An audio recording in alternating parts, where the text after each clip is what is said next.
Breaking news Bharat చిరకాల మిత్రదేశం Russia మరోసారి అండగా నిలిచింది. రష్యా అధ్యక్షుడు పుతిన్ ప్రధానమంత్రి మోడీకి ఫోన్ చేశారు. పహల్గాంలో జరిగిన ఉగ్రదాడిని తీవ్రంగా ఖండించారాయన. ఉగ్రవాదంపై భారత్ జరిపే పోరులో పూర్తి మద్దతు ఉంటుందని మోడీకి పుతిన్ హామీ ఇచ్చారు. ఉగ్రవాదులకు అండగా ఉంటున్న పాకిస్తాన్ను భారత్ అష్టదిగ్బంధనం చేస్తున్న సమయంలో మోడీకి పుతిన్ ఫోన్ చేయడం, సపోర్టు ప్రకటించడం ప్రాధాన్యత సంతరించుకుంది.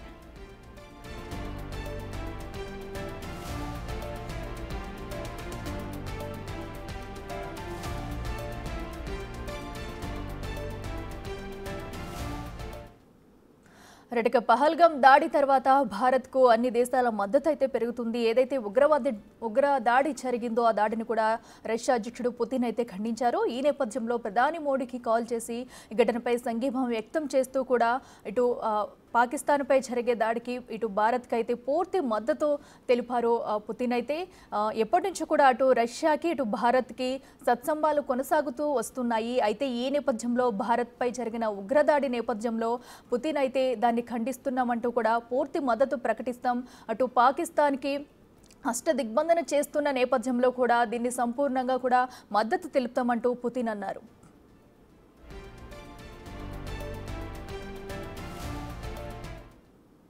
ఇదే అంశానికి సంబంధించి మరింత సమాచారం ఢిల్లీ నుంచి మా ప్రతినిధి శివ లైవ్లో అందిస్తారు. శివ, చెప్పండి, అటు పహల్గాం దాడి తర్వాత కూడా ఇటు రష్యా అధ్యక్షుడు పుతిన్ అయితే మోడీకి కాల్ చేసి దీనికి సంబంధించి కూడా అటు తమ మద్దతు ఉంటుందంటూ తెలియజేశారు. ఈ ఫోన్ కాల్ ఎలాంటి సంభాషణ జరిగింది, డీటెయిల్స్ అంటే?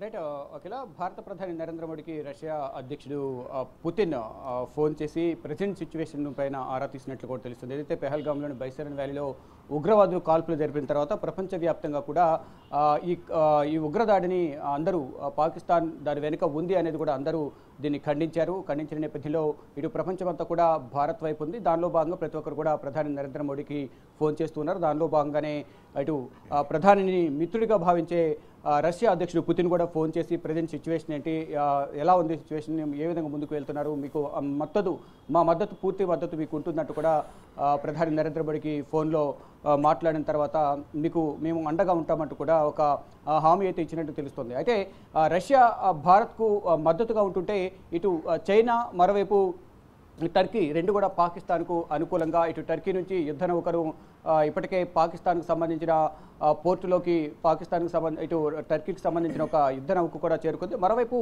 ఇటు చైనాకు సంబంధించిన రాయబారి కూడా ఇటు పాకిస్తాన్కు సంబంధించిన అధికారులతో కూడా సంప్రదింపులు జరపడం, ఇటు పాకిస్తాన్ అధ్యక్షుడితో సమావేశం కావడం కూడా కొంచెం కీలకంగా మారింది. అంటే ఏం జరగబోతోంది అంటే ఇటు చైనా భారత్కు ఒక రకంగా వ్యాపార పరంగా అన్ని రకాలుగా కూడా భారత్ను వినియోగించుకుంటుంది. మరోవైపు సరిహద్దు వివాదం అనేది గత కొంతకాలంగా కూడా కొనసాగుతుంది. చైనాకు సంబంధించిన ఇటు భారత్కు సంబంధించిన చైనా వివాదం, బోర్డర్ సరిహద్దు వివాదం కొనసాగుతుంది. దానికి సంబంధించి గతంలో కూడా పలుమార్లు ఇటు చైనా సైన్యానికి ఇటు భారత సైన్యానికి కూడా గతంలో గొడవలు కూడా కొనసాగాయి. ఇప్పుడు ఇద్దరి మధ్య చైనా బోర్డర్ వివాదం అనేది కొనసాగుతుంది. కానీ ఇటు వ్యాపార పరంగా, వాణిజ్యపరంగా అనేక విధాలుగా భారత్ను వినియోగించుకుంటూ ఇప్పుడు మద్దతు తెలిపే అంశానికి వచ్చేసరికి ఇటు పాకిస్తాన్కు మద్దతు తెలుపుతున్న పరిస్థితి కనిపిస్తుంది. అంటే ఇప్పుడు ప్రజెంట్ ఏదైతే పాకిస్తాన్ అధ్యక్షుడితో సమావేశమైన చైనా రాయబారి ప్రధానంగా గతంలో ఏదైతే పాకిస్తాన్లో బలూచ్ లిబరేషన్ ఆర్మీకి సంబంధించిన ఉగ్రవాద సంస్థ ఇటు చైనాకు సంబంధించిన కొన్ని వాహనాలను ధ్వంసం చేశారు, ఆస్తులు ధ్వంసం చేశారనేది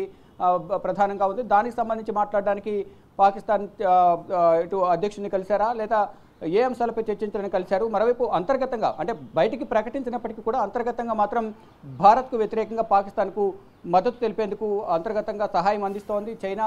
మరోవైపు దీనికి సంబంధించి అధికారిక ప్రకటన లేదు. కానీ చైనా భారత్కు వ్యతిరేకంగానే కార్యకలాపాలు కొనసాగిస్తూ ఉండేది. ఎందుకంటే ఇటు పాకిస్తాన్ భారత్కు శత్రు దేశం, మరోవైపు ఇటు చైనా కూడా శత్రు దేశమే. అంటే వ్యాపార పరంగా ఆర్థిక లావాదేవీలు ఏ విధంగా ఉన్నప్పటికీ కూడా ఇద్దరు కూడా శత్రు దేశాలుగానే భావిస్తూ ఉంటారు. దానిలో భాగంగానే చైనా ఇండైరెక్ట్గా పాకిస్తాన్కు మద్దతు తెలుపుతోంది. ఇటు టర్కీ కూడా భారత్కు వ్యతిరేకంగా పాకిస్తాన్కి మద్దతు తెలుపుతూ ఒక యుద్ధ నౌకను కూడా వారికి సహాయం చేసింది. ప్రజెంట్ పాకిస్తాన్ పోర్టులో యుద్ధ నౌక భారత్పై అటాక్ చేయడానికి సిద్ధంగా ఉంది. అంటే ఇండైరెక్ట్గా ఇటు చైనా, మరోవైపు టర్కీ సపోర్ట్ తీసుకుని భారత్ మీద యుద్ధానికి దిగేందుకు పాకిస్తాన్ సిద్ధంగా ఉన్నట్లు కూడా ఇప్పుడు జరుగుతున్న పరిణామాలను బట్టి మనకు అర్థమవుతుంది. స్వయాన రష్యా అధ్యక్షుడు ప్రధాని నరేంద్ర మోడీకి ఫోన్ చేసి ఏ అంశంలోనైనా ఏ విధంగానైనా మా సహాయం మీకు ఉంటుంది, మేము అండగా ఉంటాము అంటూ కూడా ఒక భరోసా కల్పించే ప్రయత్నం అయితే చేసినప్పటికీ కూడా అన్ని విధాల ఇప్పటికే పాకిస్తాన్తో యుద్ధానికి సిద్ధమంటూ త్రివిధ దళాలన్నీ కూడా సిద్ధంగా ఉన్నాయి. దానికి సంబంధించి ఇప్పటికే ప్రధాని నరేంద్ర మోడీతో త్రివిధ దళాధిపతులు గత వారమే సమావేశమయ్యారు.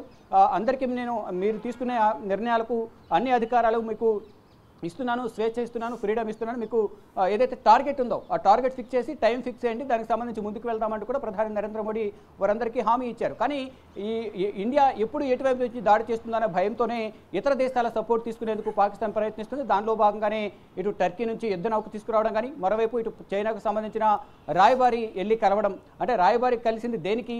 బలూచ్ లిబరేషన్ ఆర్మీ తమ వాహనాలపై దాడి చేసిన నేపథ్యం వెళ్ళి కలిసారా, లేదా పాకిస్తాన్కు సంబంధించి మద్దతు తెలిపేందుకు కలిసారా అనేది కూడా తెలియాల్సింది. దీనికి సంబంధించి మాత్రం అధికారిక ప్రకటన రావాల్సింది. కానీ ప్రపంచ దేశాలన్నీ కూడా పాకిస్తాన్ ఉగ్రదాడిని ఖండిస్తూనే ఇటు రష్యా అధ్యక్షుడు పుతిన్ మాత్రం ప్రధాని నరేంద్ర మోడీకి ఫోన్ చేసి అన్ని విధాల సహాయ సహకారాలు అందిస్తాం, మీకు మేము అండగా ఉంటామంటూ కూడా ఆయన తెలియజేశారు. ఇది ఉగ్రవాద దాడిని మాత్రం నేను ఖండిస్తున్నానంటూ కూడా ప్రధాని నరేంద్ర మోడీకి ఫోన్ చేసి పుతిన్ ఆయనకు మద్దతు తెలిపిన పరిస్థితి కనిపిస్తోంది. కానీ ఇప్పుడు ఇటు శత్రు దేశాలు ఏవైతే ఉన్నాయో బోర్డర్లో భారత్తో ఇద్దరు కూడా కయానికి కాలు దూతున్న రెండు దేశాలు కూడా ఇటు పాకిస్తాన్ మరోవైపు చైనా రెండు కూడా ఇప్పుడు భారత్కు వ్యతిరేకంగా పాకిస్తాన్కు అండగా ఉంటున్నాయి. ఇటు టర్కీ కానీ ఇటు పాకిస్తాన్ అలా చైనా మూడు దేశాలు కలిసిపోయినట్లుగానే ప్రధానంగా అర్థమవుతుంది. కానీ ఎన్ని దేశాలు కలిసి వచ్చినా కానీ భారత్ను అడ్డుకునే అవకాశం లేదు. భారత్ దగ్గర అన్ని రకాల సైనిక బలం ఉంది, యుద్ధ నౌకలు ఉన్నాయి, రఫేల్ జెట్స్ ఉన్నాయి. ఇవన్నీ కూడా ఉన్న నేపథ్యంలోనే ఇతర దేశాల సపోర్ట్ను పాకిస్తాన్ కోరుకుంటుంది. దానిలో భాగంగానే ఇప్పుడు మిత్రదేశం నుంచి ఏదైతే ఆఫ్ఘనిస్తాన్ ఉంది, మిత్రదేశం అనేది దూరం అవుతోంది, భారత్కు దగ్గర అవుతున్న పరిస్థితి కనిపిస్తుంది.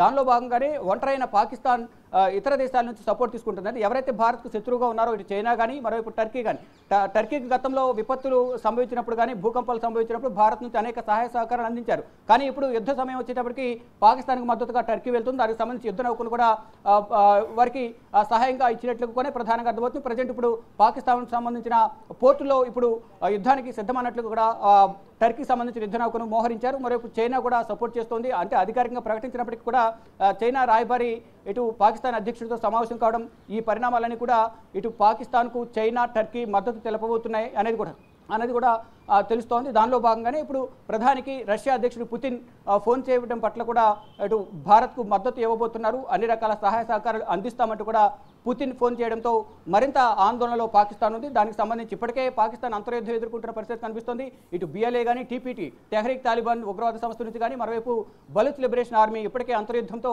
పాకిస్తాన్ ఉక్కిరిబిక్కిరవుతున్న పరిస్థితి కనిపిస్తుంది. దానికి సంబంధించి ప్రధానంగా ఇతర దేశాల మద్దతు, ఇటు మిత్రదేశమైన ఆఫ్ఘనిస్తాన్ దూరమైంది, తాలిబాన్ మంత్రి ఇటు భారత్ సంబంధించిన అధికారులతో సమావేశం కావడం, భారత్తో స్నేహం కోరుకోవడం, మరోవైపు ఇటు ఆర్మీ కూడా సరైన విధంలో లేకపోవడంతో ఇటు ఇప్పుడు ప్రజెంట్ ఎవరైతే ప్రధాని ఉన్నారు షహబాజ్ షరీఫ్ అతనికి ఆర్మీ కూడా సరిగా సహకరించడం లేదు. ఈ నేపథ్యంలోనే తన సోదరుడు మాజీ ప్రధాని నవాజ్ షరీఫ్ను కలిసి ఒకవేళ యుద్ధం ప్రకటిస్తే ఏ విధంగా ముందుకు వెళ్ళాలి, ఎలా ఎదుర్కోవాలి అనేది ప్రధానంగా నవాజ్ షరీఫ్ను కలిసి షహబాజ్ షరీఫ్ కోరినట్టుగా తెలుస్తుంది. ఈ నేపథ్యంలోనే వారిద్దరి సలహాల మేరకు ఇటు చైనాతోనూ ఇటు టర్కీతోనూ సంబంధాలు కొనసాగిస్తూ భారత్ను ఎదుర్కోవాలనే ఉద్దేశంలోనే పాకిస్తాన్ ఉన్నట్లుగా తెలుస్తుంది. దానిలో భాగంగానే ఇటు ప్రపంచ దేశాలన్నీ కూడా పాకిస్తాన్ను ఒక దోషిగా భారత్ నిలబెట్టిన నేపథ్యంలో ప్రపంచ దేశాల ముందు ఇప్పుడు ఎవరు కూడా సహాయం చేసే అవకాశం లేదు. ఎందుకని భారత్కు శత్రు దేశం ఒకటి పాకిస్తాన్, మరోవైపు చైనా రెండు శత్రు దేశాలు కాబట్టి మరోవైపు టర్కీ కూడా ఇటు మద్దతు కూడగడుతూ యుద్ధ నౌకను సహాయం చేసింది. ఇప్పుడు పాకిస్తాన్ పోర్టులో యుద్ధ నౌక సిద్ధంగా ఉంది. మరోవైపు చైనా కూడా అంతర్గతంగా సహాయం చేస్తున్న పరిస్థితి నెలకొంది. కానీ వీటన్నిటికి మధ్యలో రష్యా అధ్యక్షుడు ఫోన్ చేసి మద్దతు తెలపడం అనేది కొసమెరుపుగా ఉంది. కానీ ఎట్టి పరిస్థితుల్లోనూ యుద్ధం వస్తే మాత్రం త్రివిధ దళాలు అటాక్ చేయడానికి పాకిస్తాన్ పైన సిద్ధంగా ఉన్నాయి. దానిలో భాగంగానే ఏం చేయాలో పాలుపోని స్థితిలో పాకిస్తాన్ ఇతర దేశాల మద్దతు కూడగట్టే ప్రయత్నం అయితే చేస్తుందని చెప్పాలి. అఖిల.